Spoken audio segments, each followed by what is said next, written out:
Hi everyone, it's Claire. I hope everyone had a great Labor Day weekend.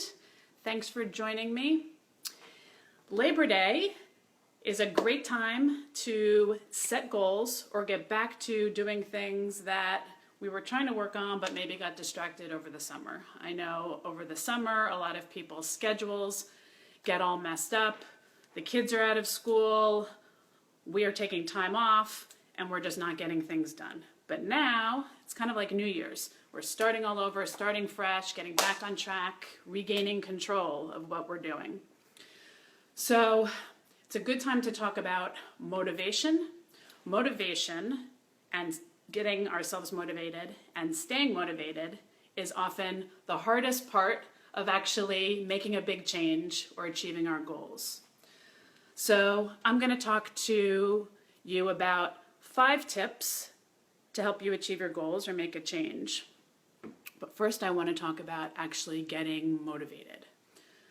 So with motivating ourselves being so hard, what can we do to motivate ourselves? The greater our desire or need is, the less we need help motivating. We're automatically motivated. Hello, Matt. So, for example, say that you're hanging out on your front porch, having happy hour with your friends. You're relaxed, you're in a chair, you have your feet up, you got a drink, some snacks, and you start talking about the Olympics and how some of these athletes were so fast. And one of your friends says, "How fast do you think you could run 100 meters? And you say, "I don't know." And your friend points down the street and says, "See that light post there? I bet that's 100 meters away. Why don't you run there as fast as you can and I'm going to time you?" Well, you're not really motivated to do that. You're back with your drink and your food and you say no thanks. And the friend says, "Come on, I'll give you $10. You don't need $10, so you're still not motivated to do this. Now, what if someone legitimately offered you $1 million to sprint as fast as you can down to that light post? I bet you would be motivated to do it. Maybe not, but probably. Money is often very motivating for people, but there are other ways to get motivated. Take that same scenario, you're hanging out all comfortable with your friends, and you notice that your 2-year-old child has chased a ball down into the street. Your child has fallen, is lying in the street, and you see a car coming. I bet you don't even think about it. You get up and you sprint as fast as you possibly can to the street to save your child. Now, usually, people are not offering us $1 million to do something, and luckily people's lives are not hanging in the balance of what we're doing. So these are extreme examples. How do they help us? They show that we can be motivated to do things that we don't think we're motivated to do. We just need to really care about what we're doing. So we need a meaningful reason behind our actions. And in coaching, we call this our why. And usually to get to our why, I have to ask the question why or so multiple times. And often when you're thinking about doing things, you're only thinking of that surface level. You're not going really deep to the reason that really matters to you. So here's an example that happens a lot. Someone comes into me for training and says, "I want to lose 10 pounds. And I say, "Why?" "Because over the past year I gained 10 pounds. So? Well, I was always 10 pounds lighter. For the past 20 years I've been 10 pounds lighter. So? Well, I want to fit into my old jeans. Why? I'll feel better. Why? You keep asking why. And then you get the real answer. I feel like I've let myself go, I don't feel attractive, and I'm worried that my husband, who hasn't said anything about my weight gain, often also thinks that I've let myself go and isn't attracted to me anymore." Now this is a really powerful motivator. If you feel like your spouse is no longer attracted to you, that's going to get you out of bed in the morning and get your butt to the gym to work out, or keep you from eating that piece of cake. So think about what you want to do or a change you want to make, and ask yourself why, and try and get to something that's really meaningful for you. Then Write it down. Think to yourself, how's your life going to be different once you've achieved this goal or made this change?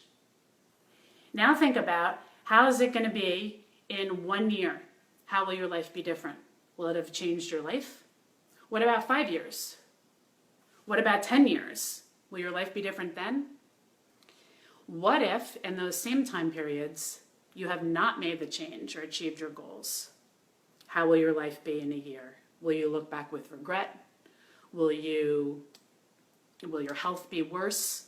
Will you have more issues to deal with?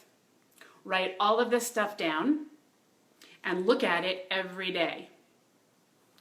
So now here are my 5 tips to help you achieve what you want to achieve. So you have your why, you're looking at it every day. Now we want to break up your goal into small, very achievable tasks. You need to ask yourself, on a scale of 1 to 10, what's the likelihood that I'm going to be able to do this every single day? So say you're looking for a new job and you think, all right, I need to make 10 calls a day to try and get a job or send out 10 resumes. And you ask yourself, what's the likelihood I can do this? And if you say, I'm not so sure, I think only about a 5, then we got to break it down. Can you make 5 calls a day? Not so sure. 3 calls? Maybe it's just 1 at the beginning. And you say 1 call, 10. I can definitely do that every day. That's what you're going to start doing. So as you start doing something over and over again, it becomes easier. It becomes less intimidating. You get used to it. It's no longer a big deal. And you start seeing results, hopefully. So consistency and seeing results and getting into a habit, these are all keys to success. Next is accountability. So try and find an accountability partner or a group, whether it's in person or online, or a coach. Being accountable to someone greatly increases your levels of success. So most people that come to me for training, I mean, it's pretty often someone will walk in and say, I never would have worked out today unless I was meeting you. But you don't need to hire a coach. Get a friend. Check in every day. Make plans to go for a walk together if you're trying to exercise, or meet at the gym. If you're trying to work on a project, check in with someone each day. Number 3 is your environment. You want to make sure that your environment is conducive to success. So if it's something at work, you want to make sure your office is neat, you have all the files that you need, and you want to minimize distractions. So turn off all your social media, turn off the TV in your office, close the door if people outside are noisy.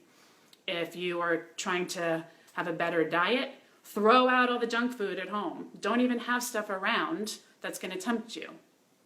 People are also part of your environment. Surround yourself with people that are supportive of you. Hi, Lisa. All right, number 4 is your schedule and blocking off time to get the things done that you need to do. So this is really important. Figure out how much time you need each day. Get your schedule out and actually put it in your schedule. So first of all, you'll have set times, so you won't have to think about each day, when am I going to fit this in? Things shouldn't come up and get in the way. This is time you've already blocked off for this. Even if you're making that 1 call to get a job, put down 10 minutes right after lunch on your schedule. That's the time that you do that.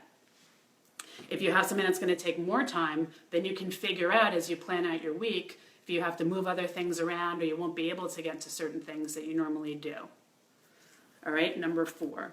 Number 5 is you can link the new tasks that you're trying to do to things that you already do that are already your habits.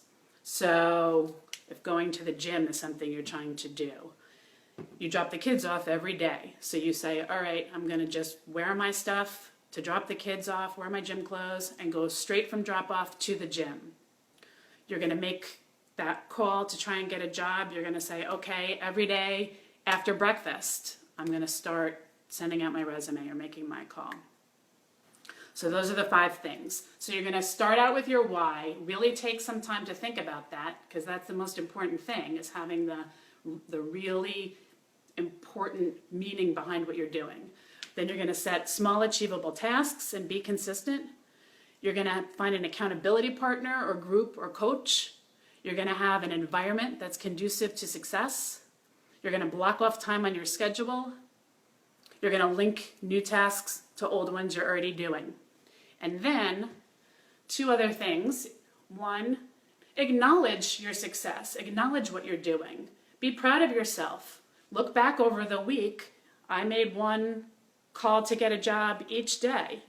All right, good for me. And continue on, right? So feel good about it. You want to feel good about what you're doing. That's going to keep you motivated. And then, if you have a setback, which is inevitable, we all have setbacks, just start right back up again immediately. Don't, if you fall off your diet, all right, on Tuesday, all right, I'm just going to wait till next week and start over. No, just start again Wednesday, start fresh, put it behind you, keep moving forward.